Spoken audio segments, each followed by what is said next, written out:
Bonsoir à tous. Voilà, bienvenue au Collège des Bernardins, notamment à ceux qui viennent ici pour la première fois. Je vous dis juste quelques mots. On est ici grâce aux jeunes mécènes qui sont mécènes des Bernardins, qui nous permettent d'organiser ces soirées et qui soutiennent le collège et qui ont tout particulièrement leur place ici à l'occasion de cette soirée sur le patrimoine.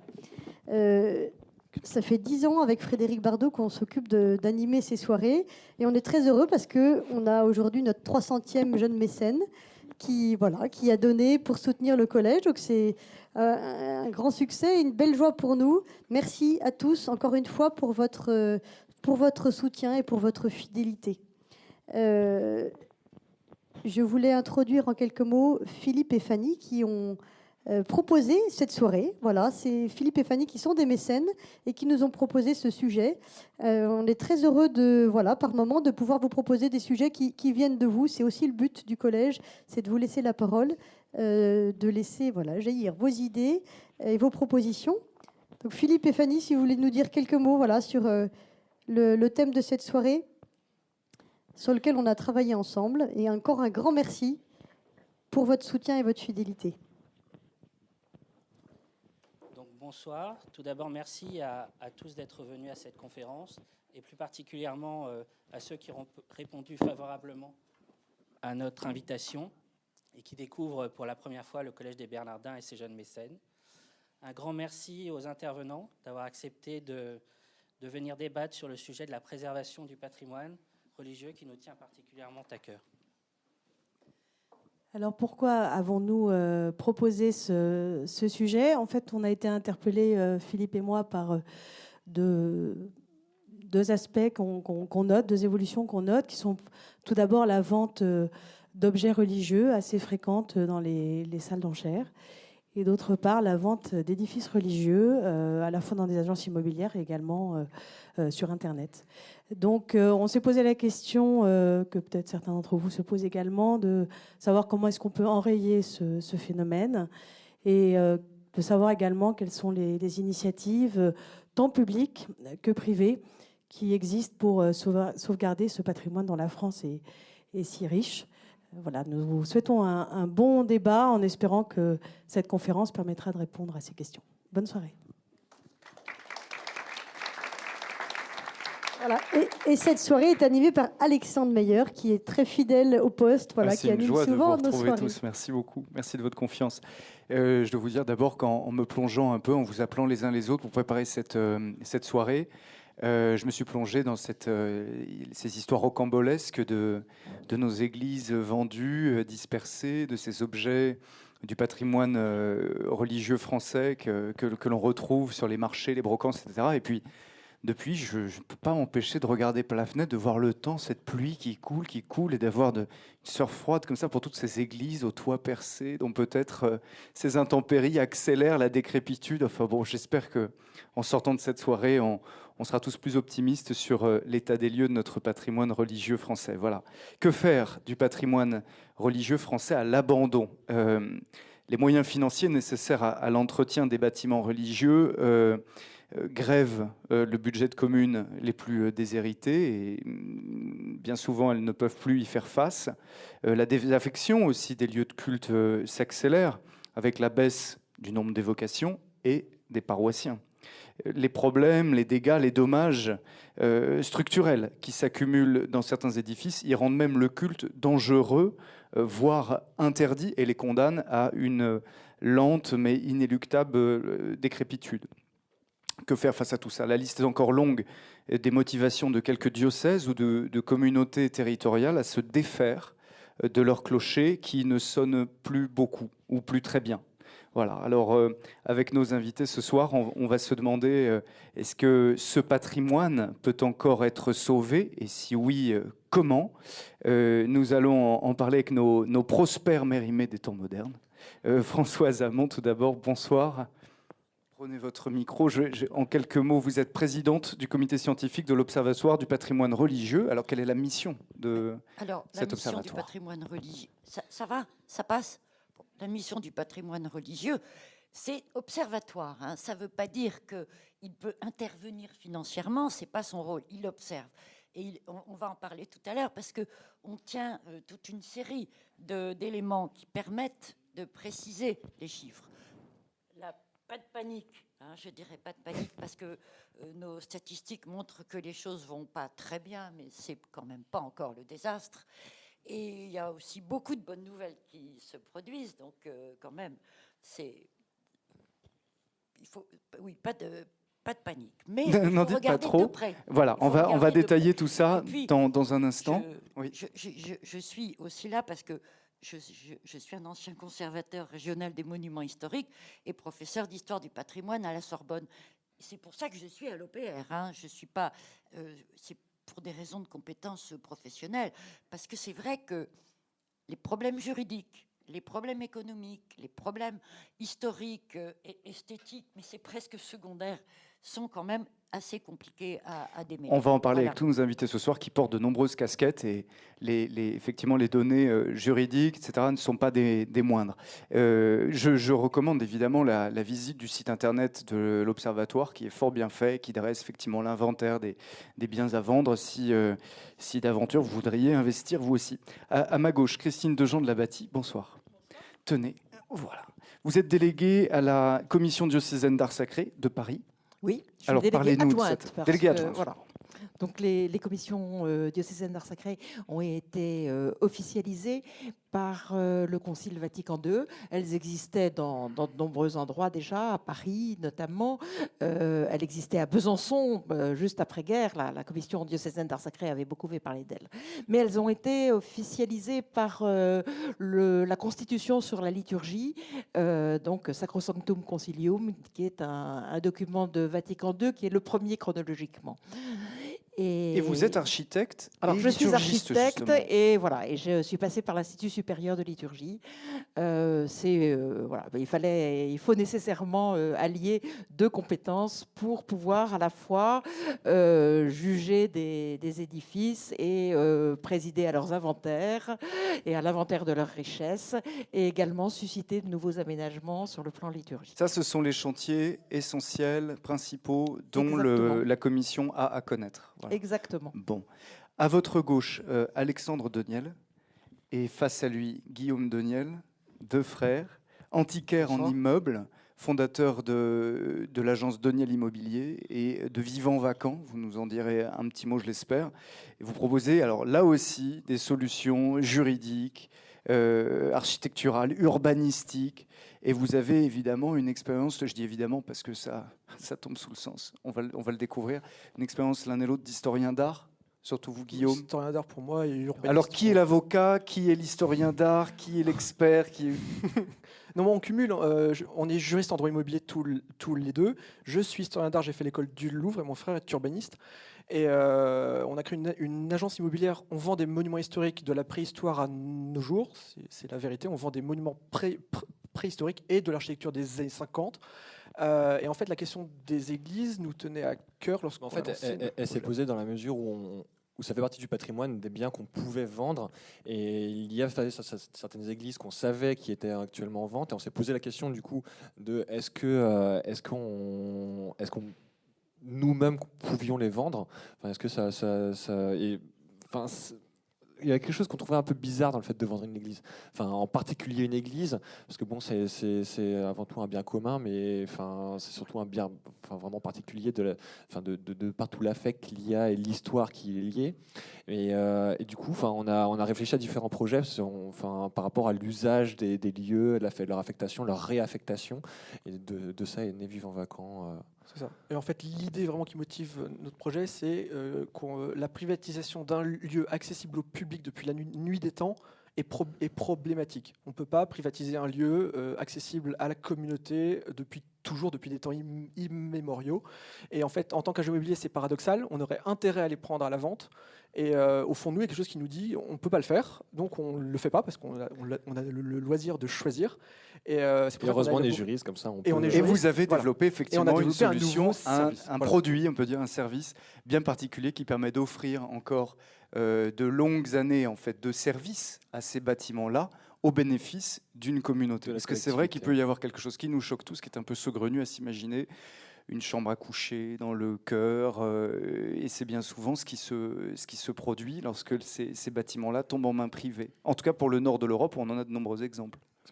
Oui, enfin, c'est vrai que de toute façon, enfin, après, on va peut-être pas. On va pas tous les détailler. On mais- développera plus tard, mais c'est vrai que Bien nous, sûr. on a fait une petite analyse par rapport à ce qui se faisait dans les pays étrangers.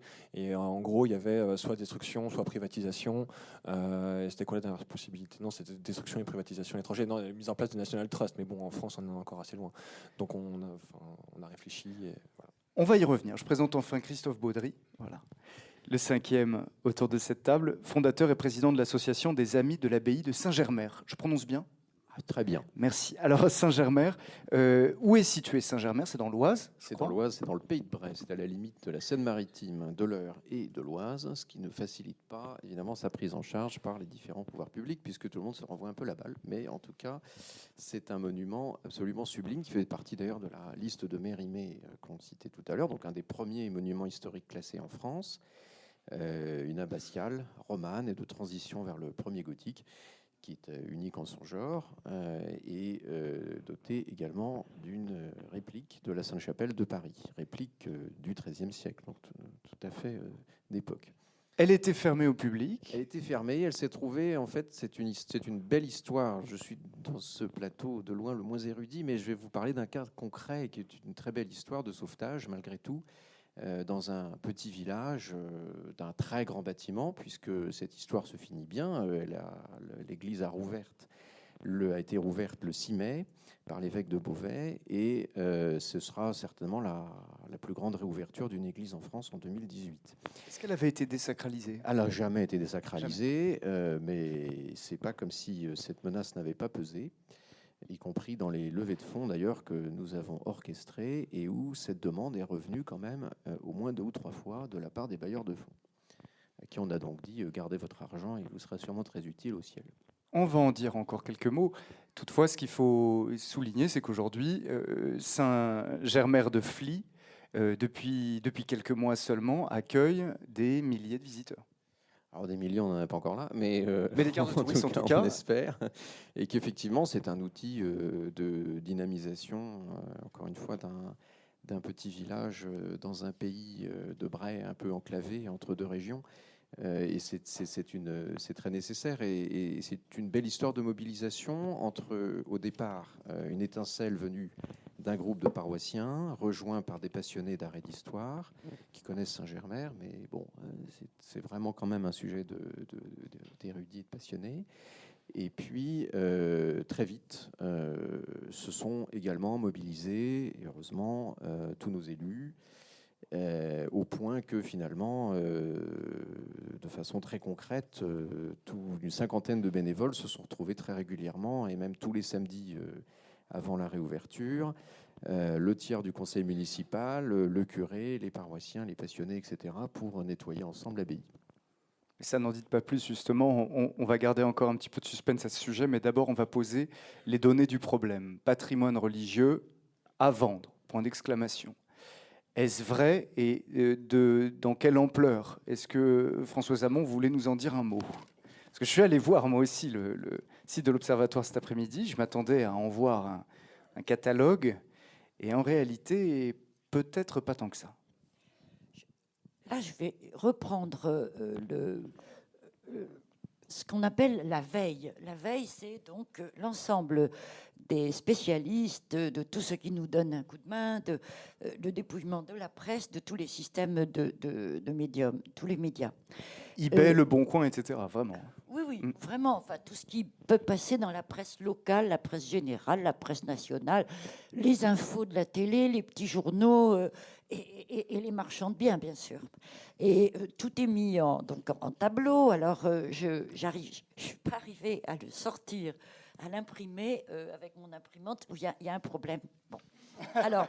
J'ai pris des notes, j'ai tout pris à la main. J'ai tout pris à la main, et je peux vous donner... j'ai analysé mois par mois, puisque le système donne les résultats mois par mois. Et par exemple, en janvier, il y a dans cette veille 5 transformations, 3 ventes, 1 cas de vandalisme et de vol-vandalisme. On met ça sous la même rubrique. 2 destructions, quand même, et 37 restaurations et aménagements et réouvertures. Il y a de quoi se réjouir alors. Donc voilà, oui. Nous, on a toujours, dans tous les mois, et quelles que soient les années, la veille qui est opérée donne toujours de bonnes nouvelles, majoritaires, mais très majoritaires. C'est vraiment ces proportions que je vous donne là pour le mois de janvier.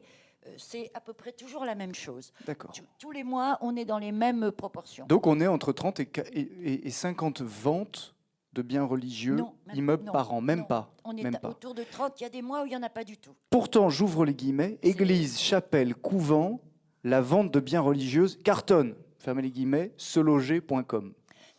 Des biens religieux, c'est pas seulement des chapelles, hein. C'est aussi des prieurés et des lieux qui sont faciles à habiter, Des et abbayes. notamment des abbayes, enfin des vieux bâtiments d'habitation qui font partie d'un ensemble, les presbytères, mais ça fait longtemps qu'ils sont vendus, hein. Ça fait 30 ans qu'il n'y a plus de presbytères à vendre. C'était trop bien, trop facile, trop confortable. Mais ce qui se vend bien, c'est les logis abbatiaux, et l'ensemble des abbayes pour quelque chose de nouveau, c'est-à-dire que se créent des béguinages. Vous devez être au courant, c'est des organisations une vingtaine de particuliers qui achètent ensemble, qui divisent et qui s'installent dans quelque chose qui ressemble à une communauté. Voilà. Et pour vivre de manière communautaire ? Un peu. Il y a des parties communes, il y a quelquefois des pratiques religieuses. Avant de venir à la destination de ces biens, lorsqu'ils en changent, et ils n'en changent pas toujours, on va le voir, restons sur cette idée, hein, toujours ce que j'ai pu glaner ici ou là. Si aujourd'hui la France compte environ, Christine de Jean de la Bâtie, je me tourne vers vous, 100 000 bâtiments religieux. 100 000, c'est ça? Non, je dis une bêtise?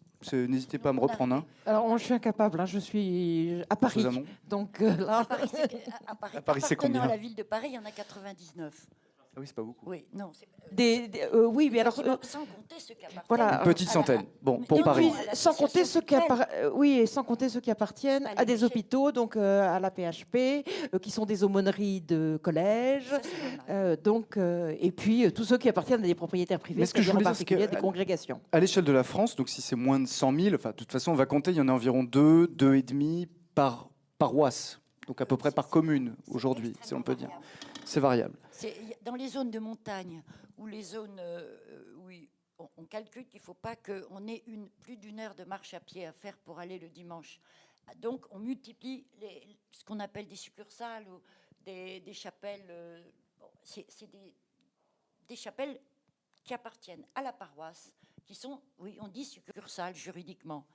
Et est-il vrai que 5 à 10% d'entre elles, donc du total, est condamné à être vendu à l'horizon 2030? Je dirais que...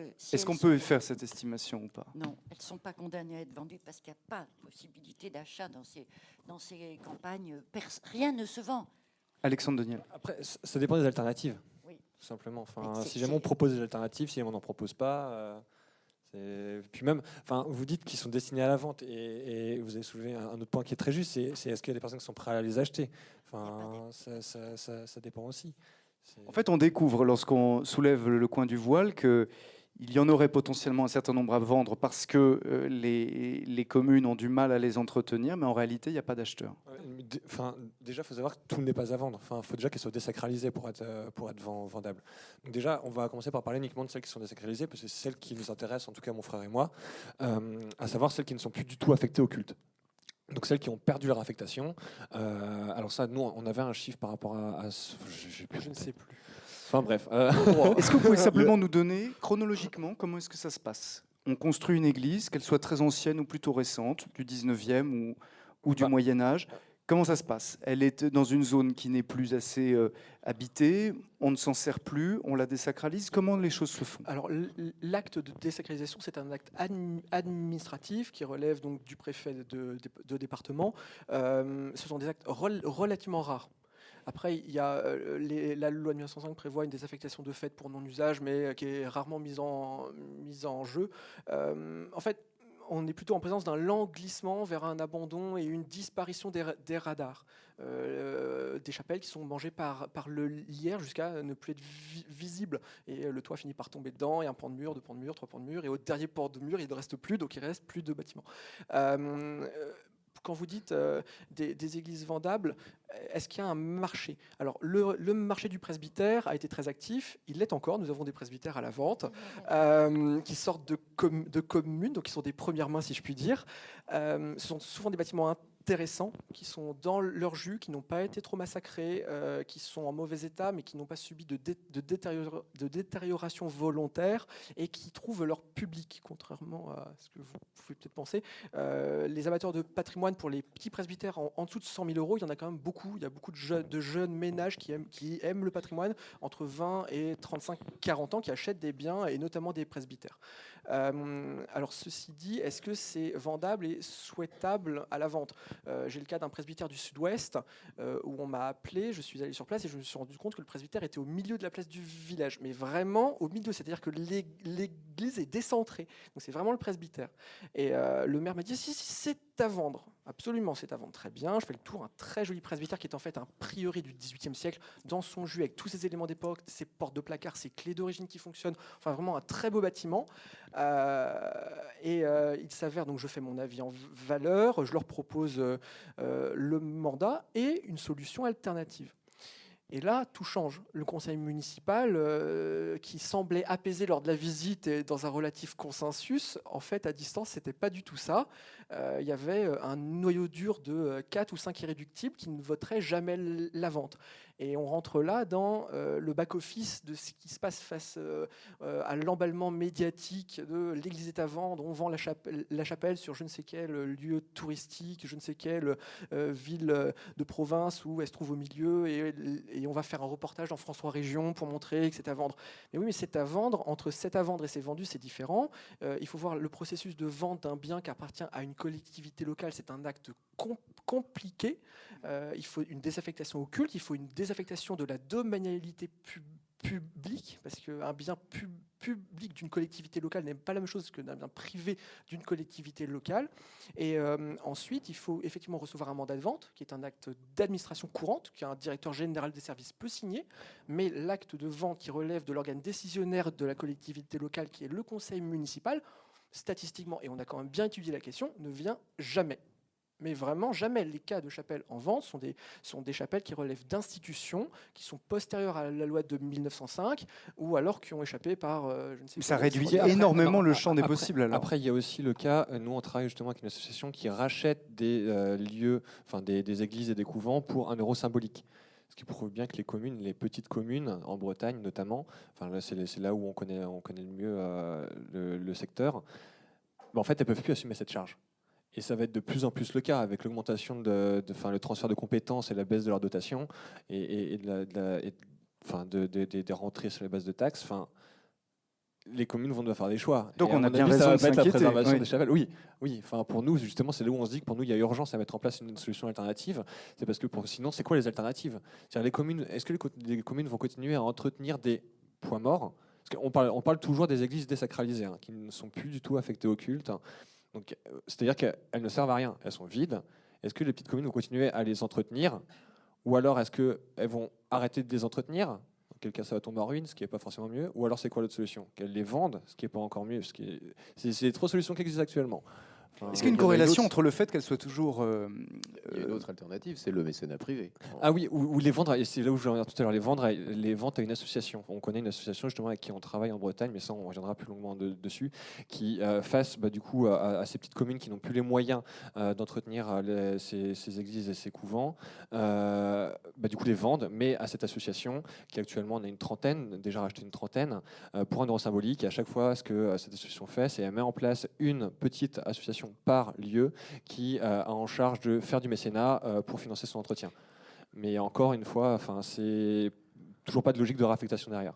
Le prix des bâtiments qui sont aujourd'hui en vente donne donc une trentaine maximum en tout, je veux dire, en France, par semestre, peut donner le tournis jusqu'à plusieurs millions d'euros, et d'autres, effectivement, vous avez raison, s'échangent pour 1 euro symbolique à la condition de les entretenir. Et c'est là que le bas blesse. Et c'est peut-être là que l'on a du mal à trouver des acquéreurs privés qui seront prêts à mettre plusieurs centaines de milliers d'euros dans une voiture, dans une charpente. Alors voilà, c'est tout l'objet du service que nous avons conçu. On est parti du principe que la privatisation d'un lieu accessible au public depuis la nuit des temps est problématique, et donc la vente n'est pas la solution. Le droit de propriété tel qu'on l'envisage aujourd'hui est issu du Code civil. C'est un droit absolu qui pose le propriétaire comme pouvant disposer librement de son bien. Ce n'était pas le cas sous l'Ancien Régime. Le droit de possession du sol sous l'Ancien Régime était beaucoup plus conditionné à la charge de travail que vous y mettiez. Il y avait des régimes juridiques, la Quévèze, enfin des choses qui variaient suivant les provinces. Le Code civil, c'est usus fructus abusus. Je Voilà. peux en user, en jouir, le détruire, c'est ça. Absolument. Et c'est inadapté puisqu'en fait... Une demolition party. Oui, enfin... bon. D'église. C'est pas trop mon truc, mais bon. En fait, et le problème, c'est que le droit de propriété appliqué à ces bâtiments est impropre. On ne peut pas jouir librement d'un bâtiment qui est aussi porteur d'une identité historique, spirituelle, artistique. C'est extrêmement problématique. Et au-delà de ça, on peut envisager éventuellement le bail, la location. Là encore, ce sont des régimes juridiques extrêmement compliqués et à travers notre casquette d'agent immobilier, on constate que les intervenants cherchent à échapper à ces régimes. De plus en plus, le bail, qu'il soit rural, d'habitation ou commercial, est fui par les intervenants. Les gens cherchent de la liberté et de la flexibilité. Et ça se pose donc pour les églises et la réflexion que nous menons dessus, mais aussi pour les monuments historiques privés, où nous avons de grands propriétaires fonciers qui ont des domaines avec plusieurs dizaines de fermes inoccupées, qui cherchent juste à leur rendre vie.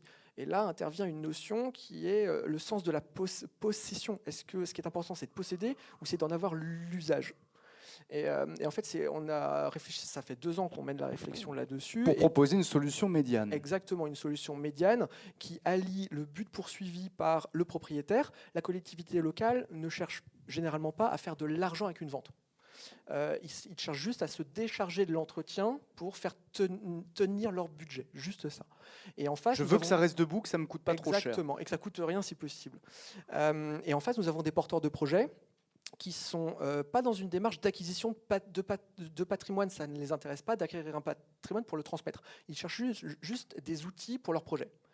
Et il ressort quand même de nos échanges avec nos porteurs de projets qui nous contactent pour acheter, que si on peut leur trouver des lieux en usage et sans mise de fonds de départ, ça les intéresse beaucoup parce qu'ils gardent la majeure partie de la somme pour l'entretien du bâtiment et surtout pour leur projet ensuite.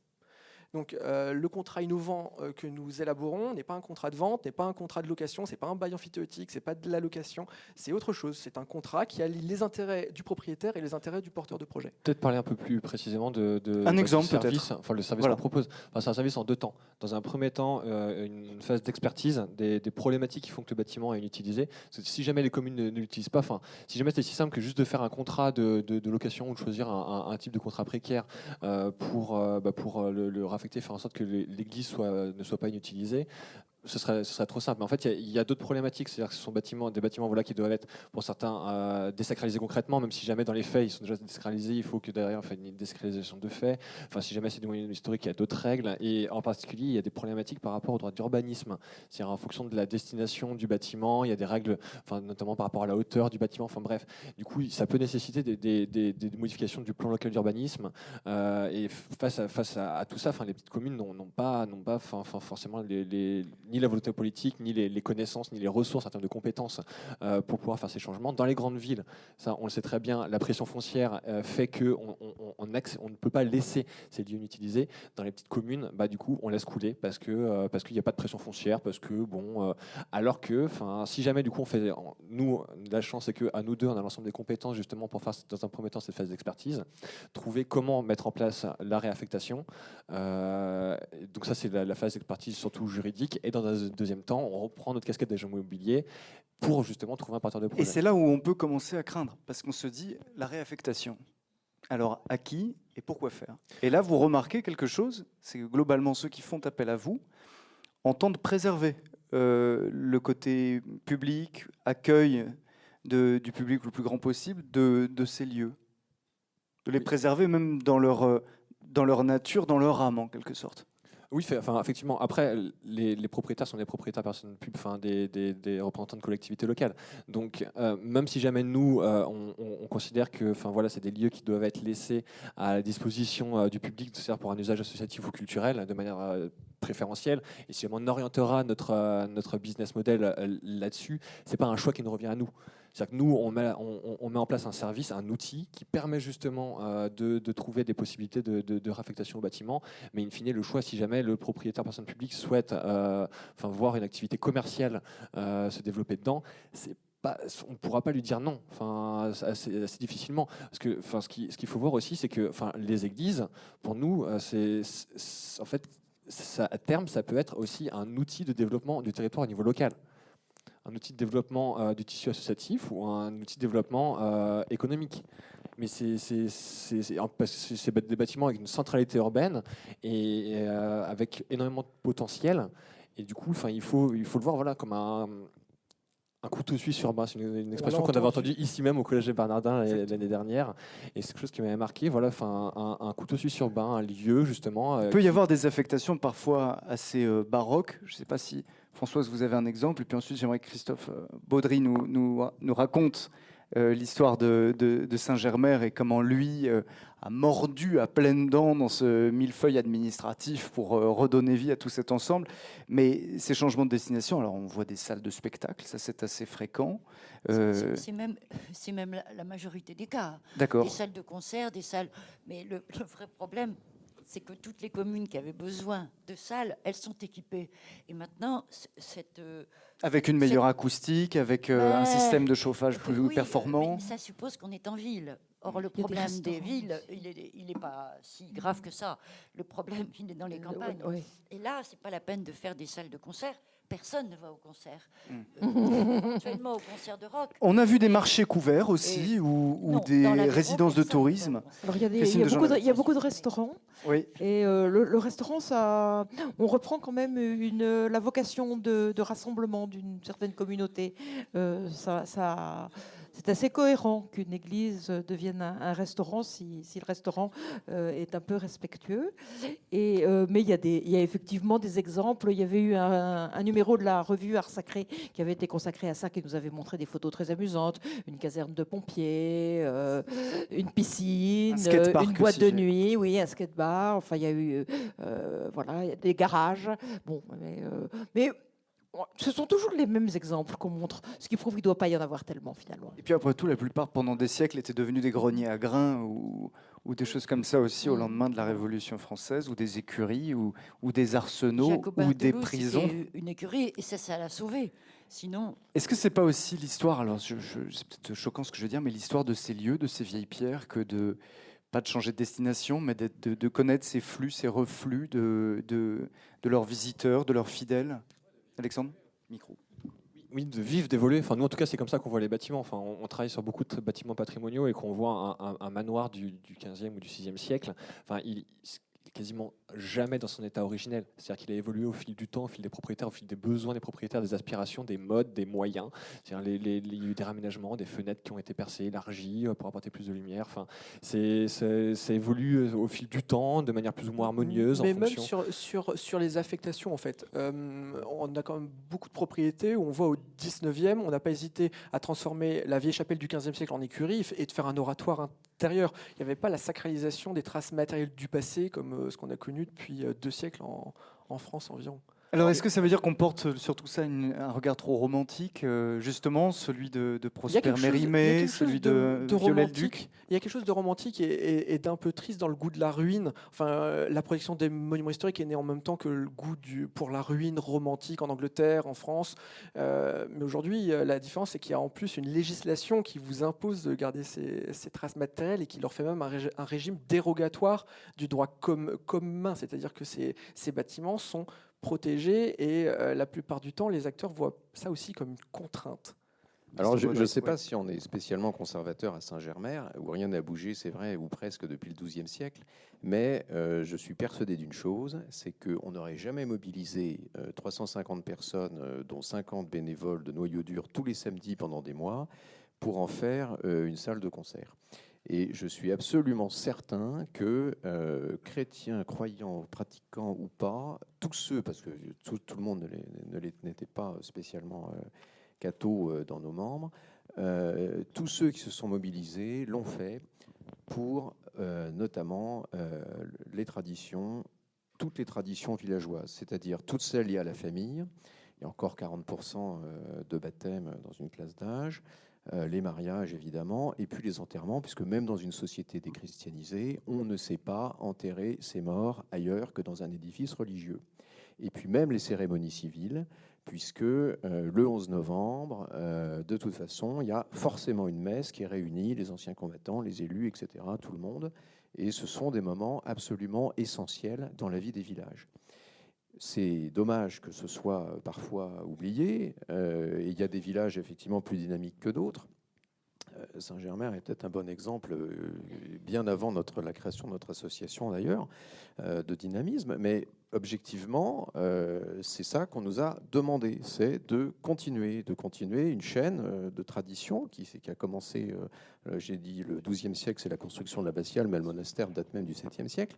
Je crois vraiment que jamais il y aurait une telle mobilisation si on avait dit on va désacraliser l'Église et on va faire une salle sociale ou un autre machin. Par contre, on est tout à fait d'accord, mais juste on n'intervient pas sur les mêmes types de bâtiments. On est plus complémentaires que. Non, je sais bien, mais la désacralisation a été mentionnée plusieurs fois dans notre cas. Christine de Jean Labati. Oui, moi je pense aussi que l'Église porte dans son architecture son histoire. Une Église qui fait l'Église, c'est l'autel. Déjà, une Église sans autel n'est plus vraiment une Église. Mais c'est l'autel qui, par sa présence sacrée, fait l'Église. Et tant que l'autel est là, pratiquants ou non, chrétiens ou non, les gens sont quand même saisis par la sacralité du lieu. Alors après l'autel, il y a le seuil, il y a le cheminement qui annonce l'autel. Pardon, je vous coupe, ce qui fait la sacralité du lieu, c'est l'autel en lui-même ou est-ce que c'est la relique, si ça se fait toujours, qu'on mettait sous la pierre d'autel? Est-ce que c'est le... C'est l'autel en lui-même, c'est l'autel qui est cette table où il y a en permanence cette tension entre le sacrifice et le repas. Et c'est dans l'inconscient populaire, qu'il soit chrétien ou non, je pense que c'est une chose très forte, cet autel. En tant qu'architecte, j'ai souvent assisté à des réunions de chantier dans les églises. Naturellement, on ne pose pas son cartable, son sac à main, des plans sur un autel. L'autel est le signe du Christ présent. On ne grimpe pas dessus pour prendre des photos pendant les baptêmes. Bon, ça arrive. Mais, et puis alors, il y a également le fait que l'Église est un édifice orienté. Il est orienté pas toujours symboliquement avec le chevet à l'ouest et l'entrée à l'est, mais il est orienté par la déambulation, par le seuil qui préfigure l'autel, par son axialité donc, et également par la présence de la communauté qui est signifiée par ce vide qui précède l'autel. Donc tout ça sont des signes qui font qu'une église n'est pas un bâtiment comme un autre à vendre. Et je pense que les gens sont marqués. Et ça m'a amusé dans les salles de restaurant où je suis allée. Je pense que c'est assez courant finalement parce que les églises qui sont plus vendues en France sont des églises de congrégation, des églises d'abbaye et tout à fait propices à l'installation d'un autel, cette fois HO, accent circonflexe. Et dans ces salles de restaurant, dans la chapelle, d'abord, on installe naturellement la salle de restaurant. J'ai l'exemple à Bourges, j'ai l'exemple à Besançon, donc dans de grandes villes. Et à Avignon aussi, oui. Et là, dans la disposition des tables, on s'aperçoit qu'il y a toujours une référence au fonctionnement de l'Église, à la déambulation classique dans l'Église. Enfin, alors que ce ne sont pas des soucis religieux qui ont présidé à ces installations. Et voilà. Entretenir, restaurer, Christophe Baudry, je reviens à vous un instant, parce qu'effectivement, si l'on veut éviter que tout édifice religieux, quel qu'il soit, ne finisse en hôtel-restaurant, en fait, il y a des moyens, somme toute, assez simples.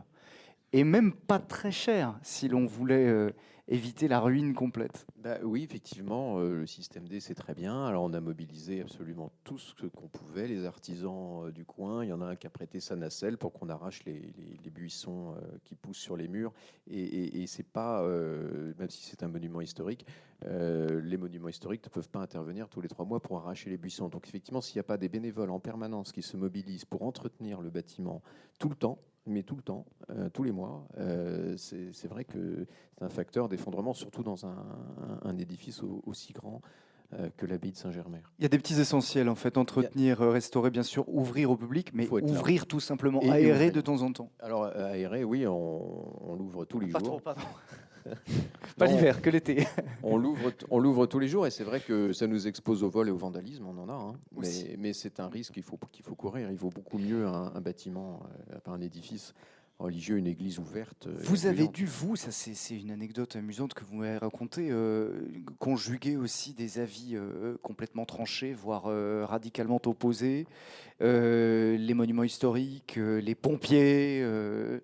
Bah oui, Comment vous avez fait? Bah, ils ont des. Alors là, pour le coup, c'est pas nous, c'est notre maire et nos élus, parce que c'était eux qui étaient, c'était lui en particulier qui était directement en première ligne pour ça. Mais bon, il avait besoin de tout le soutien de la population, et donc sinon, c'était pas possible. Il l'aurait pas fait d'abord parce que c'était trop. Franchement, c'était trop de boulot. Tout simplement, d'aller, il s'est qualifié d'alpiniste des montagnes d'autorisation administrative contradictoire. Il a eu à faire face à des sujets aberrants en permanence. De toute façon, on était nous-mêmes dans une aberration administrative, puisque en fait, l'abbaye a été fermée pour travaux au début, très bien, mais ensuite personne n'a demandé sa réouverture, ce qui fait qu'en quelques années, elle s'est complètement dégradée. Elle était envahie par 300 pigeons. C'était toxique et c'était dans un état C'est-à-dire effroyable. qu'on s'imagine des restaurateurs qui ont une blouse blanche avec des grosses lunettes et des petits pinceaux, et puis centimètre par centimètre, ils nettoient les fresques, et vous y êtes allé à la Alors, on est pelle allé au et... bulldozer. et racontez-nous, Rien, mais- racontez-nous. Non, pour la fiente, on a même dû faire intervenir une entreprise spécialisée, parce que c'était pas possible. Là, c'était trop gros. C'était à tomber dans les pommes, alors. C'est même interdit, d'ailleurs. On pouvait décemment pas faire ça. Mais ensuite, c'est vraiment de l'huile de coude et de la conjugaison de talents, où chacun amène ce qu'il sait faire et sa volonté. Et franchement, avec l'aide de tel et tel, on a eu vraiment de très belles choses. On a eu des artisans qui nous ont prêté leur nacelle, et le pilote qui allait avec. Et le pilote a demandé à ce que la journée qu'il avait passée pour nous lui soit décomptée de ses vacances. Donc, quand on parle d'un véritable engagement de tous, il y a de très belles choses qui se voient. Mais il ne faut pas Gratis, hein, craindre, spontané, mais il ne faut pas craindre qu'un lieu de culte devienne aussi un lieu de culture, un lieu d'accueil, un lieu d'exposition. Tout à fait, tout en gardant sa vocation première. Et je reviens là-dessus, et vraiment, il n'y a rien d'antinomique à dire que la vocation première, c'est de rester une église, parce que déjà, en disant ça, la vocation d'une église, c'est déjà de réunir tout le monde, par définition universaliste. Donc, réunir tout le monde, ça veut dire réunir aussi des gens qui vont s'y retrouver pour d'autres choses que la messe dominicale, et qui effectivement vont s'y retrouver, ne serait-ce que pour être touchés par la beauté de ce qu'ils vont voir. Alors, on a quelques pièces, pas tant que ça, et puis en plus l'église, on l'a récupérée complètement vide de meubles, Oui. donc on l'a remeublée grâce notamment à des commissions d'art sacré diocésaines, celle de Rouen en particulier, mais on a quand même quelques très belles choses, des statues de la Vierge du XIIIe siècle, et puis des vitraux, les derniers vitraux du XIIe siècle de Normandie. Avant de nous dire si vous avez trouvé justement ce mobilier liturgique sur Internet ou sur Le Bon Coin, On a cherché, lui, on a lui cherché. aussi, mais j'imagine, Christine Dejean de la Bâtie, si chacun d'entre nous peut proposer d'aller nettoyer la gouttière, vérifier les chaînons, ouvrir, fermer la porte, bon, lorsqu'il ne pleut pas, ou vous nous expliquez, Françoise Hamon, quand est-ce qu'on peut ouvrir ou fermer la porte de l'église, mais on peut aussi inventorier. Oui, alors ça, on a la chance à Paris d'avoir un service d'inventaire qui est extrêmement performant. D'ailleurs, la responsable est dans cette salle, je la vois de loin. Et c'est tout à fait méthodique. C'est-à-dire qu'à chaque passation de curé, en association avec la ville de Paris, lorsque c'est elle qui est propriétaire de l'édifice, donc avec les conservateurs de la ville de Paris, on mène une campagne d'inventaire. Donc d'abord, il y a un inventaire, et ensuite, à chaque passation, on effectue un récollement. Il est certain qu'en province, c'est plus difficile, alors qu'à Paris, ce ne sont à part Caroline qui supervise tout le monde, ce ne sont que des bénévoles. Donc, Et ça n'a pas encore été fait. En fait, c'est ça le plus... Voilà. Mais je pense qu'en province, le problème, c'est que les commissions d'art sacré ont déjà beaucoup de travail, elles sont peu nombreuses et elles ne savent pas par quel bout commencer. Donc, il faut les aider, il faut, dans les petites communes, que les gens se mobilisent pour aller voir le curé, le maire, quand c'est lui qui est propriétaire de l'édifice et de tous les objets de culte qui sont dans l'édifice, de tous les objets d'art qui sont dans l'édifice, il faut lui demander si on peut effectuer un inventaire et ensuite transmettre cet inventaire aux autorités à la fois civiles et religieuses compétentes. Mais c'est très important, ces inventaires. C'est important pour éviter les vols. Pour la sécurité des édifices, on pourra se souvenir. Ensuite, quand on verra passer en salle de vente tel objet, l'inventaire aura permis d'en effectuer une photographie. C'est très intéressant sur le plan scientifique. Même à Paris, on fait encore des découvertes dans des greniers d'église de tableaux merveilleux. Il y en a actuellement un qui est exposé chez M. Philippe Madès, qui est un mécène du diocèse de Paris, donc dans sa galerie. Et ce sont des tableaux qui sont découverts absolument au hasard. Donc si à Paris, on peut encore en découvrir... On ignorait totalement leur existence quand on les a découverts. Complètement. Et pas celui qu'on expose là, mais le précédent. Et donc, en province, ce sont des quantités énormes d'objets qu'il convient d'inventorier. Et puis, de resituer, de voir s'ils sont cohérents dans l'édifice ou pas, et éventuellement d'en faire profiter donc un autre édifice qui vient d'être restauré. Comment se fait-il dès lors, j'ai une petite idée, mais que l'on retrouve tant de ce mobilier, si on quitte un peu les pierres, de ce mobilier sur les brocantes, les sites de vente aux enchères, les salles de vente, Françoise Hamon? Le trafic a un petit peu baissé, je précise, parce que la mode est un peu... La mode est passée. C'est fini. On ne peut plus boire dans un calice. Voilà. D'accord. Même dans les couples de mariage, ce que faisait par exemple à Téhéran, le Shah d'Iran buvait dans des couples de mariage bretonnes en argent. Un homme de goût. Acheté. Bref. Mais donc la mode a un peu passé, donc les vols ont beaucoup diminué. Et le trafic aussi. Et on retrouvait beaucoup de choses filées en Belgique, c'était très connu. Il suffisait d'aller faire les antiquaires et les grandes foires belges pour retrouver beaucoup de choses. Mais la loi belge ne connaît pas le recel. Oui, ou du moins il est très bref. Enfin, c'est presque c'est rien. Le problème, c'est que il y avait en France un système qui avait été d'abord en 1905. Il y a eu un inventaire fait dans tous les lieux, dans toutes les églises paroissiales ou succursales des paroisses qui ont été mises à disposition des communes. Vous savez que, comme on ne savait pas très bien quoi faire des églises paroissiales, que personne ne voulait les prendre en charge, c'est finalement les communes qui en ont hérité.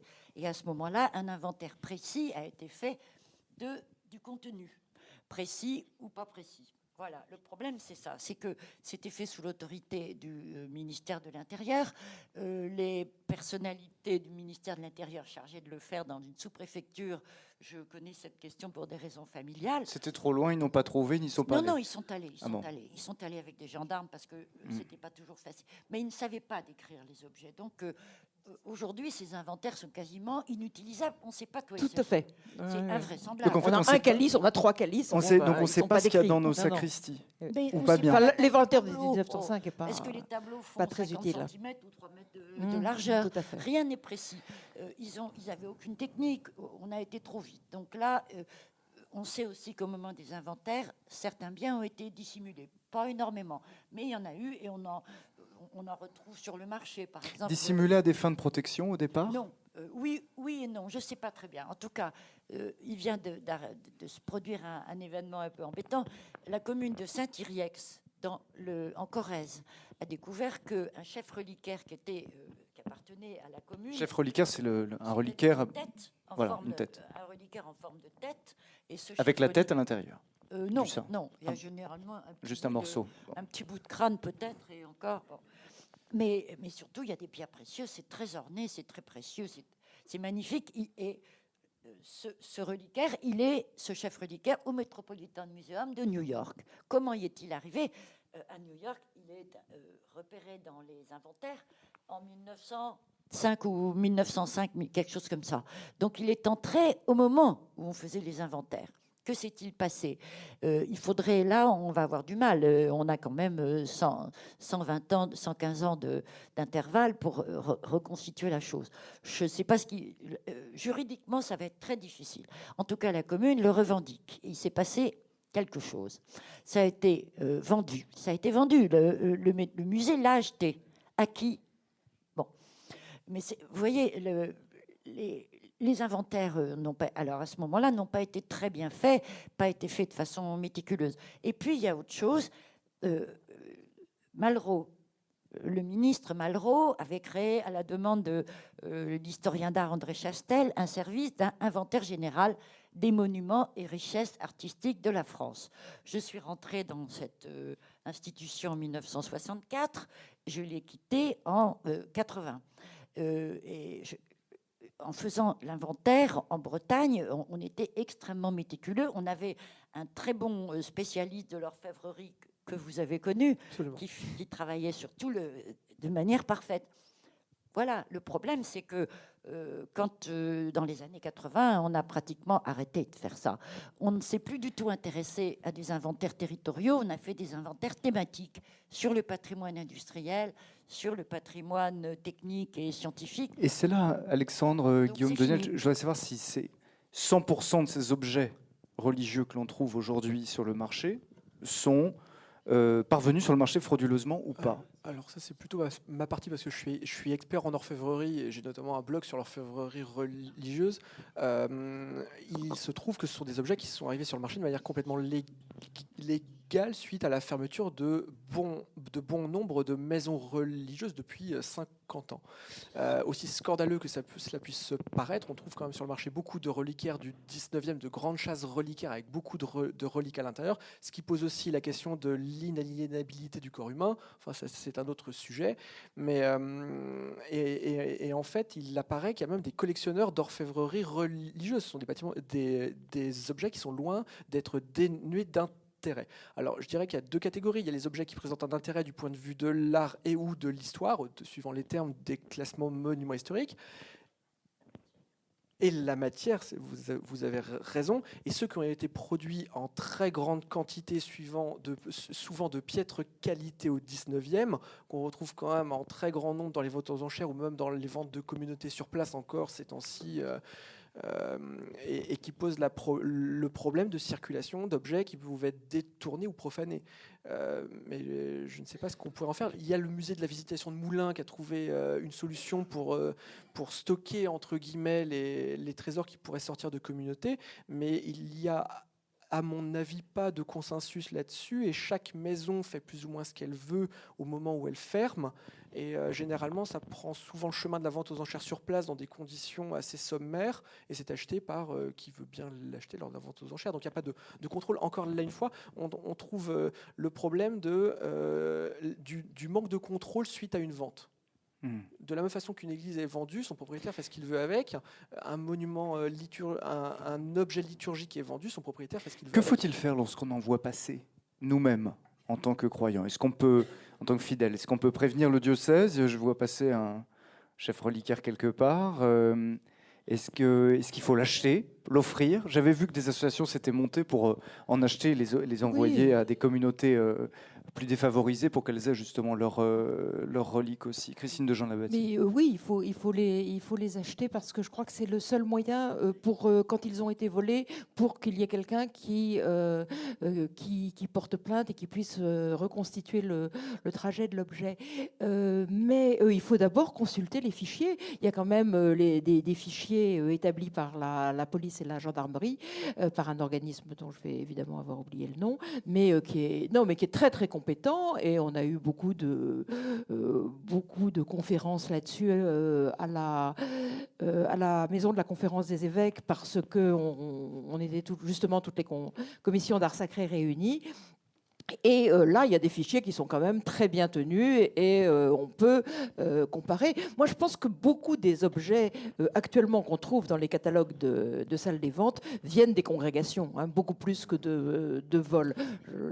Mais c'est mon sentiment qui est partagé en général Mais par... même des donc, ventes parfois anciennes, Guillaume. excusez-moi, mais des ventes parfois anciennes. Enfin, dans les registres paroissiaux, on trouve à des époques quand même assez reculées des ventes de reliquaires, des ventes de calices, de ciboires, parce que ça représentait une masse monétaire non négligeable, encore aujourd'hui dans une moindre mesure, mais il me semble qu'il n'y avait pas cette sacralité de l'objet que nous connaissons actuellement. On n'hésitait pas à vendre le calice pour le métal, pour refaire le toit de la sacristie. Enfin, c'était quelque chose ce sont des pratiques Et assez on s'en courantes. faisait offrir un autre ensuite. Absolument, ou alors on le scindait en deux, une partie partait pour être vendue, une partie servait à refaire un objet plus léger. Enfin, ce sont des pratiques habituelles. Donc rien de finalement très inquiétant, si, parce qu'à vous entendre, vous avez l'air optimiste. Non, on les vole plus, on les retrouve, les prix s'effondrent, bientôt il n'y aura plus qu'à se pencher pour les ramasser, les remettre dans nos églises, tant qu'elles sont encore debout, Françoise Hamon. La semaine dernière, il y avait une brocante avenue de Breteuil et il y avait au moins 3 stands qui étaient uniquement fournis d'objets religieux. Ce n'étaient pas des merveilles, ce n'étaient pas des trésors, mais notamment les petites chasses que vous avez signalées qui viennent de congrégations, hein, souvent, ou des chapelles de familiales, enfin qui sont vendues dans toute légalité. Ceux qui les possèdent peuvent parfaitement les vendre. Il y en a beaucoup sur le marché. Alors, effectivement, je ne vois pas tellement d'autres solutions. Si on veut se faire un oratoire ou une... Oui, mais enfin, les familles peuvent aussi les donner à la commission diocésaine d'art sacré du lieu, qui pourvoira ainsi un jeune ordinant d'un calice. Actuellement, à la commission diocésaine de Paris, on n'a plus de calice. On a la chance d'avoir encore une dizaine d'ordinants chaque année, et heureusement que la plupart d'entre eux ont des familles qui leur offrent un calice, parce que la tradition qui voulait que ce soit que nos réserves qui étaient alimentées par le décès des prêtres et également par des anciennes collections, eh bien là, nous arrivons à être à sec. Voilà, petit appel discret. En fait, je pense que vous parliez enfin, faut-il s'inquiéter ou pas? Je pense que le combat est celui de l'opinion publique. Ces objets seront préservés à partir du moment où la collectivité aura conscience que c'est son patrimoine et que c'est aussi un patrimoine qui est né d'une volonté collective. Les monuments comme les éléments mobiliers qu'il y a à l'intérieur sont nés d'essor et de volonté des communautés locales qui les ont financés, qui les ont commandés. Et je pense qu'on n'échappera pas. La conservation centralisée telle que la loi de 1913 le prévoit ou que le ministère de la Culture a essayé de le faire depuis 50 ans montre quelque peu ses limites et il faut, je pense, prendre en compte de plus en plus la volonté locale de s'approprier et de préserver son patrimoine. Alors, c'est la seule solution. Le pouvoir central ne pourra pas faire les choses seul. Et vous, Christophe Baudry, qui justement avait pris votre balai et l'appel et puis réuni quand même un certain nombre de gens autour de vous pour la restauration de cette basilique de Saint-Germer, abbaye pardon, de Saint-Germer. Vous voyez, je vois grand. Et vous dites que vous avez restauré son mobilier aussi. Comment avez-vous fait ? Oui, en trouvant des bancs, justement, en effet, dans une congrégation religieuse qui voulait se moderniser. Ça tombait bien, nous, on voulait plutôt des choses anciennes, exclusivement même. Et puis, bon, ça rejoint un petit peu ce qu'on se dit, mais se grouper, se réunir, c'est-à-dire faire appel à du mécénat privé. On a fait des campagnes de crowdfunding pour s'offrir une sono aussi, parce qu'une église sans sonorisation, surtout aussi grande, on n'entend pas grand-chose. Donc tous les moyens modernes sont là. Et une campagne de crowdfunding aujourd'hui, en particulier maintenant un site chrétien dont je vais faire un tout petit peu la pub parce qu'il est vraiment formidable, c'est Credo Funding. On arrive à avoir quand même des sommes d'argent non négligeables, y compris de gens qui ne connaissent pas Saint-Germer et qui n'ont pas mis les pieds, mais enfin, en tout cas, c'est extrêmement encourageant. La Fondation du patrimoine est quand même très, très ouverte à aider nombre de projets et à inscrire sa démarche dedans. On a eu des soutiens d'énormément de gens, de l'œuvre des campagnes aussi, qui aide énormément, les églises de campagne. Alors, si on n'est pas un monument historique, il y a la sauvegarde de l'art français. Enfin, il y a un nombre d'organisations, de bonne volonté, de démarches qui existent, qui sont là. La seule difficulté, entre guillemets, encore, ce n'est pas vraiment une, c'est même souvent un plaisir, c'est de les réunir. Et franchement, c'est ça la clé. Vous me tendez la perche à propos de toutes ces belles et bonnes initiatives. On va faire un peu de politique et de parler de ce loto. Le loto du patrimoine, bien sûr, Stéphane Bern, vous voyez de quoi je veux parler, et de cette sélection de 18 monuments en péril, et parmi lesquels 2 sont des monuments religieux, ce qui est bien. Est-ce que c'est une initiative que vous voyez d'un bon œil, Alexandre Doniel? Personnellement, dans tous les cas, j'ai pas particulièrement d'avis dessus, dans la mesure où moi je m'intéresse, moi et mon frère, nous on s'intéresse à ce que aux bâtiments oubliés un peu. On aime bien, même dans notre activité de transaction, on travaille énormément sur des propriétés que la plupart des gens considèrent comme n'ayant pas grande valeur, c'est-à-dire des propriétés dans lesquelles il pleut bien souvent, où il y a des propriétés dites dans leur jus, vraiment avec des problèmes de champignons dans les charpentes. Et c'est des propriétés que nous, on aime travailler. Pareil pour les églises, on va pas travailler sur les grandes églises ou des basiliques, des cathédrales. On préfère travailler sur des petites chapelles, c'est-à-dire là où personne d'autre en fait ne s'y attache déjà, pour essayer de trouver des solutions pour ces bâtiments-là.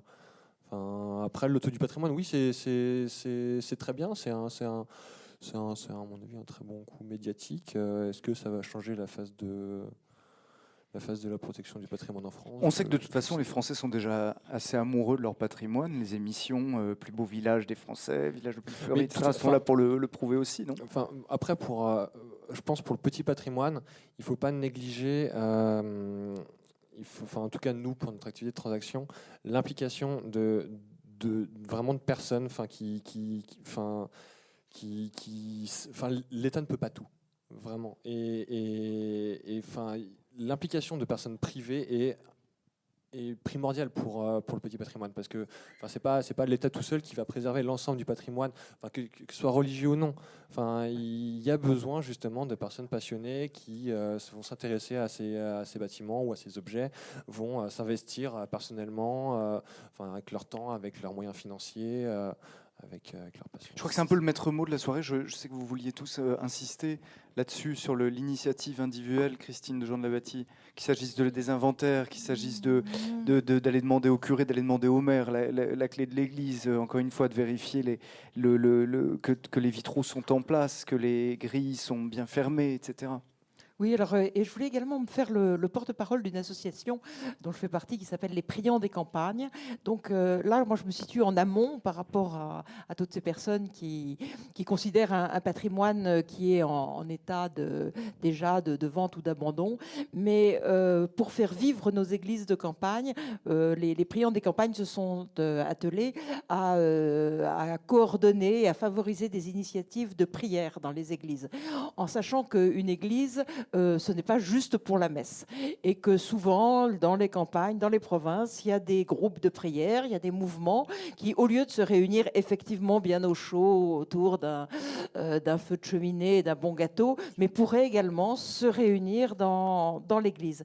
Et j'avais apporté un petit anti-sèche parce que je trouvais que la phrase était belle. Elle date de 1979 et elle est du Père Gélineau, donc, qui est un des promoteurs de la liturgie issue du Concile en France. Et le Père Gélineau disait « Outre la messe, le lieu église devra de plus en plus abriter aussi les offices de la louange, de la parole, des divers sacrements, de la méditation silencieuse, de l'adoration privée au tabernacle, etc. » Et je pense qu'en particulier, la liturgie des heures devrait beaucoup plus trouver sa place dans les églises. Avec la diminution du nombre de prêtres, il s'agit quand même d'une prière collective qui est extrêmement riche, qui est une prière commune à tous les chrétiens.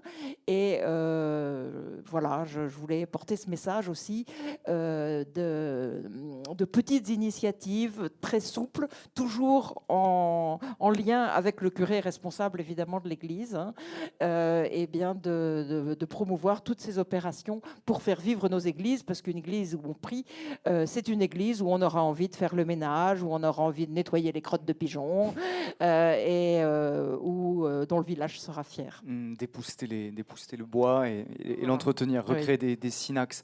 Mais c'est intéressant d'ailleurs parce que c'est effectivement ce dont tant de nos concitoyens aujourd'hui urbains sont si friands. Le calme, la sérénité, l'aspect paisible d'une église. Avant, ça crée des liens aussi au sein d'un village. Voilà, c'est ce que disait d'ailleurs Benoît de Saint-Gazan. Il disait, qui est donc rédacteur en chef de Patrimoine en blog et qui a beaucoup recensé et œuvré sur ces sujets. Il disait, je crois à peu près, un monument restauré, ce sont des énergies et des volontés nouées, ce sont des relations humaines et des solidarités. Et c'est vrai, c'est plutôt que de rester effectivement devant cette télé, je pense que c'est beaucoup de gens dans des villages en particulier un peu reculés qui sont contents en effet de sortir, de se réunir, de faire quelque chose ensemble. C'était toujours très sympathique. Et ça donne beaucoup de choses. Avant de vous laisser tous poser vos questions, j'en ai quelques-unes, un peu des questions qui fâchent comme ça. Est-ce que lorsque une église, on a entendu parler de cette polémique, les chrétiens n'utilisent plus leurs églises, donnons-les à d'autres communautés religieuses, vous voyez ce que je veux dire et vers qui je regarde. Parmi les nouvelles affectations de ces lieux de culte, qui gardent pour eux une forme de mystère, qui portent en eux une spiritualité, qui parfois des vertus presque telluriques et qui nous dépassent. Est-ce que on ne peut pas craindre aussi une récupération, parfois ésotérique? Qui veut se lancer? Je vous en prie. Juste vous dire un exemple de quelque chose d'étrange en Alsace où On va rentrer dans le mystère. Non, c'est pas des mystères, mais c'est une étrangeté. Des petites synagogues de campagne, de villages très modestes, minuscules synagogues. Plus du tout de communauté juive. Eh bien, ça a été repris en charge par des protestants. Bon, donc il y a des possibilités quelquefois. Bon, là, c'est un cas un peu particulier parce que ils avaient une grande proximité déjà. Donc, mais là, il a fallu. Ce sont les églises protestantes du coin qui ont décidé de les investir. Sinon, c'était perdu. C'était vraiment la ruine, je crois. Mais alors, je crois que pour les églises de campagne en France, la solution qui avait été proposée de les mettre à disposition des communautés musulmanes, elle n'a pas beaucoup de sens parce que les églises, là où sont ces églises, il n'y a pas de communauté. Donc, j'ai découvert d'ailleurs que dans la liste que tenait l'Observatoire du patrimoine religieux, on trouvait également des mosquées qui étaient à vendre. Oui. Et qui étaient elles-mêmes rachetées ensuite par d'autres communautés musulmanes qui en devenaient enfin propriétaires. En fait, c'est pas des vraies mosquées, c'est plutôt des anciens cinémas, supermarchés transformés en salles de prière dites mosquées qui sont à vendre. Mais bon, c'est pas des vrais bâtiments. Non, mais j'ajouterais également que la présence absolument unique de l'autel, et c'est ça qui rend nos églises tout à fait différentes des autres lieux de culte. On voit la question dans les lieux publics, dans les aéroports, dans les hôpitaux. C'est très difficile de faire des aumôneries qui peuvent abriter plusieurs religions parce que les catholiques ne peuvent pas concevoir que leur lieu d'aumônerie, quand c'est une chapelle, soit considéré comme un lieu de réunion, avec un hôtel. Et dans les anciennes chapelles des hôpitaux ou les nouvelles des aéroports, c'est toujours une difficulté. Donc l'hôtel fonde l'église une fois de plus. Alexandre Doniel. Oui, alors par rapport à votre question, c'est pas à Istanbul où justement il y a une cathédrale qui a été transformée en mosquée. Ça, Sainte-Sophie, la cathédrale de Tolède également. Mais oui, la mosquée des Omeyyades à Damas. Ça a été le cas parce que justement c'était pour marquer une rupture forte. C'était la volonté justement avec un changement de régime politique de marquer une rupture. Et justement, moi je crois, c'est quelque chose, sur lequel je réfléchis énormément, c'est les évolutions, les changements et les ruptures. La manière dont ça se fait, et notamment c'est notre réflexion par rapport aux églises, le fait que, il y a actuellement une évolution, le fait que la foi est de moins en moins présente dans la société, c'est de moins en moins de gens qui pratiquent, qui se rendent dans les églises. En fait, on parle souvent du fait que est-ce que ça va être la foi qui va sauver les églises. Mais on peut aussi voir la chose de manière inverse, c'est-à-dire faire revenir les gens dans les églises de quelque manière que ce soit pour qu'ils soient touchés par la beauté du lieu et 100% d'accord. Voilà, on peut voir la chose de la manière inverse. Mais pour moi, il n'y a pas de rupture plus forte justement que de changer totalement de religion dans une même église. Ce serait vraiment créer du clivage pour rien. Ça n'a aucun sens. Oui, d'ailleurs, Tu trouves que oui. c'est des chiffons rouges, mais ça se concrétise jamais. Ça- Oui, il y en a eu plus. Il y en a eu 3. Bon, on en reparlera une prochaine fois, bien sûr. À votre tour, je ne sais pas s'il y a des questions. On peut peut-être signaler aussi la Nuit des Églises, organisée justement Oui, par la oui, revue par la- Nartex, qui est une occasion unique le 4 juillet ou début juillet Voilà, d'habitude, et- de demander la clé et d'organiser les prières, d'y mettre des installations lumineuses, etc., pour ouvrir en grand les lieux de culte au grand public. Et pour la première fois à Paris, la Nuit des Églises a un programme très riche, alors que c'était d'habitude une intervention plutôt provinciale c'est une bonne de lieu de nouvelle. vacances. Oui, merci Frédéric. D'abord, moi, je voudrais vous dire que je me réjouis que vous ayez choisi ce sujet, qui n'est pas si simple, parce que ce sujet pose un paradoxe. Patrimoine religieux à vendre, point d'interrogation. La question qui ressort, c'est comment se fait-il qu'il n'y en ait pas plus à vendre? Et je pense qu'il faut donc s'écarter des marronniers habituels de la presse et poser les vraies questions. Et s'il n'y en a pas plus à vendre, il y en aura toujours à détruire, à démolir, parce que ça fait partie de la vie. Et je pense que le paradoxe, c'est que nous vivons à une époque où l'on démolit beaucoup moins d'églises qu'à d'autres.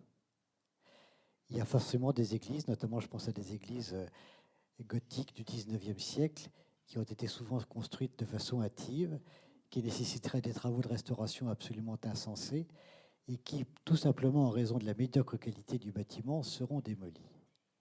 Mais ça n'est pas l'ensemble du patrimoine. Et donc, il faut s'interroger sur la raison profonde qui fait qu'en dépit d'une déchristianisation très rapide, ce patrimoine n'est pas à vendre. Il y a à cela une raison essentielle, c'est qu'il y a au fond une certaine réappropriation par un autre mode de ce patrimoine qui parle et qui est autre chose qu'un patrimoine d'usage. Parce que si on mesurait le nombre d'églises nécessaires à raison de leur fréquentation, c'est clair qu'il faudrait envisager d'en vendre peut-être les 3/4.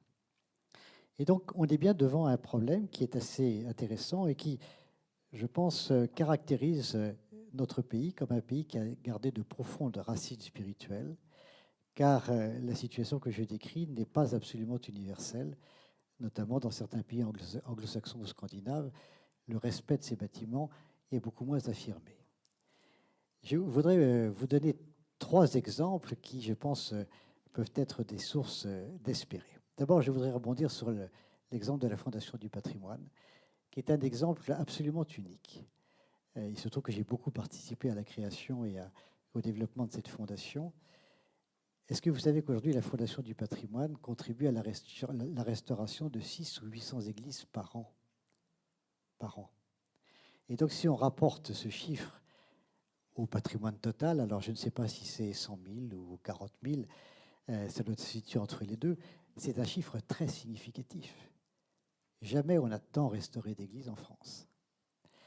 Il se trouve que j'ai été en charge de la commission qui était amenée à définir les critères d'attribution des prix de ces restaurations, notamment pour la remise annuelle du prix dans le cadre du Salon des maires. Et parmi les critères qu'on avait proposés, il y en a un qui est très important, qui est le nombre de souscripteurs qui ont accepté de faire un don par rapport au nombre de la population. Il n'est pas rare de voir que 80, 85, 90% des habitants d'une commune participent à la souscription pour la restauration de leur église. Ça, c'est un phénomène qui est absolument étonnant, peut-être même bouleversant. Ce qui prouve qu'il y a un sens du sacré qui a demeuré et qu'il y a des formes de réappropriation inattendues. Je préciserai d'ailleurs que pour accroître encore la valeur symbolique de cela, le financement qu'apporte la Fondation du patrimoine trouve son origine dans les successions en déshérence, c'est-à-dire les patrimoines qui n'ont pas d'héritiers. Il est quand même assez intéressant de constater que ce qui peut être qualifié d'absence de transmission finance en fait la transmission de ce qui n'est pas transmissible. J'ai eu à exposer cela dans le cadre des réunions européennes de Europa Nostra. Je peux vous dire que cet exemple nous est envié par tous et que ce qui a été fait en France de ce point de vue-là est assez étonnant au pays de la loi de 1905. Le second exemple que je voudrais vous donner, c'est celui de cet édifice dans lequel nous sommes ce soir, qui est un édifice qui, après avoir connu un rayonnement intellectuel et spirituel absolument considérable, était tombé dans un état d'abandon et de quasi-démembrement. Il a connu des heures extrêmement noires, notamment dans les massacres de septembre. Il a servi de stockage pour l'huile des réverbères, et puis il a été transformé en caserne de pompiers pendant 110 ans. Et puis c'est par la volonté d'un homme, en l'occurrence le cardinal Lustiger, que cet édifice est revenu à son usage premier, et qu'il rayonne, je crois, comme il n'a jamais rayonné dans le monde. Ce qui veut bien dire que ces édifices qui ont une racine spirituelle ont également une capacité de survie étonnante. Et enfin, le troisième élément que je voudrais vous livrer pour peut-être contribuer à positiver cette soirée qui est extrêmement positive. Je note même que ceux qui ont pour métier de vendre des biens immobiliers, alimentent leur réflexion de la notion de respect à apporter à ces édifices religieux. Le troisième exemple que je voudrais livrer à votre réflexion est le projet qui intéresse la cathédrale de Saint-Denis. Vous savez que cette cathédrale a une histoire tout à fait unique, puisqu'elle est la première cathédrale gothique qui a été construite en Île-de-France par Sugère, dans un lieu qui était particulièrement riche, puisque c'était le lieu du commerce de l'Île-de-France avec la foire du Landy. Cette cathédrale est devenue le mausolée des rois de France. Elle a été elle-même violée, saccagée plusieurs fois avant d'être sauvegardée. Et la dernière transformation importante qui a été faite a été la destruction de sa flèche. Cette flèche, elle a été démontée par Viollet-le-Duc lui-même dans les années 1860, dans la perspective de la remonter. Il se trouve que la guerre de 70 est arrivée et que cette flèche n'a jamais été remontée. Et le paradoxe, c'est que certains se sont saisis de ce sujet et se proposent de remonter cette flèche, et que les autorisations administratives ont même été délivrées pour le faire, puisqu'on a tout. On ne pourra probablement pas réutiliser la pierre parce qu'elle a été mal stockée et qu'elle est d'une qualité dégradée aujourd'hui, mais voilà un projet qui est absolument étonnant. Et l'homme qui le porte et qui devrait être là ce soir, c'est Patrick Braouzek, qui est le président de Pleine Commune, et qui est un homme qui, je pense, aura dans sa vie porté le développement d'une des zones urbaines les plus difficiles de France, toute la plaine Saint-Denis. Cet homme, il a porté le Grand Stade de France, c'est lui qui a porté la construction de toutes ces actes très importantes de bureaux que vous connaissez, qu'on voit de l'autoroute A1. C'est lui qui a lancé ce grand concours pour l'ensemble immobilier du Carrefour Pleyel. C'est lui qui va accueillir le village olympique. Et comme c'est un homme que je connais très bien pour avoir fait beaucoup d'urbanisme avec lui, il m'a dit il y a peu de temps, mais dans cette ville, il manque un symbole. Il manque un symbole pour toute la population. Et si nous reconstruisions la flèche de la cathédrale de Saint-Denis, mais pas n'importe comment. Il faut que cette flèche devienne l'emblème de Saint-Denis, qu'elle devienne un élément de fierté pour des populations qui sont la plupart du temps déracinées et qui ont besoin de retrouver leur fierté. Et donc, organisons un grand chantier du type de Guédelon, c'est-à-dire un grand chantier dans lequel on invite toutes les populations qui habitent autour de cette cathédrale à participer à sa restauration, avec un échafaudage qui sera surdimensionné, qui restera plus longtemps, qui durera peut-être 10 ans ou 15 ans, mais sur lequel seront invités à monter tous ceux qui voudront apporter leur pierre. Et je lui ai proposé que dans ce contexte, on lance par la Fondation du patrimoine une souscription nationale en vue d'accompagner cette volonté politique, qui est une volonté incontestablement spirituelle, même si ceux qui la portent ne se réfèrent pas à cela, qu'on puisse apporter les moyens financiers qui viennent de l'ensemble de la France pour redonner à cet édifice qui a une histoire et une valeur symbolique absolument unique, une présence dans notre patrimoine, dans notre ciel de l'Île-de-France, qui, je pense, peut rassurer tous ceux qui croient que les églises sont à vendre.